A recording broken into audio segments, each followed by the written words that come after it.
Hello everyone, আসসালামু আলাইকুম। সবাই কেমন আছেন? আজকে আমার মা আলু আর টমেটো দিয়ে একটা ভর্তা করেছে। প্রথমে আলু আর টমেটো আর সাথে পেঁয়াজ আর কিছু কাঁচামরিচ আর রসুন কেটে তারপর ফ্রাই প্যানে ভাজি করে নিয়েছে।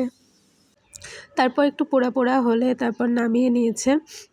আর সাথে কিছু শুকনা মরিচ আর কিছু কাঁচা পেঁয়াজও অ্যাড করে দিয়েছে, যেন কাঁচা পেঁয়াজ আর ভাজা পেঁয়াজ দুটারই স্বাদ লাগে। তারপর মরিচ দুটাই ডলে নিয়েছে। তারপর মরিচটা একদম ফিনিশ হয়ে গেলে এরপর আস্তে আস্তে আলু, টমেটো, পেঁয়াজ, রসুন সব কিছুই ভালোভাবে ডলে নিয়েছে।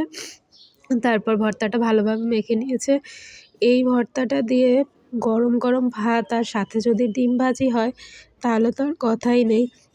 খেতে এতই মজা লাগে, মনে হয় যে আরও ভাত খাই, আরও ভাত খাই। শুধু এই ভর্তাটা হলেই আরও ভাত অনেক খাওয়া যায়। গোশ মাছও এত খাওয়া যায় না, এই ভর্তাটা এতটাই মজা লাগে।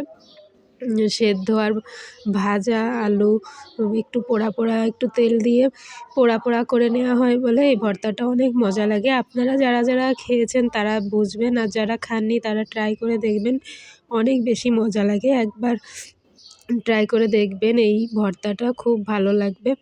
সবাই ভালো থাকবেন, সুস্থ থাকবেন। আল্লাহ হাফেজ।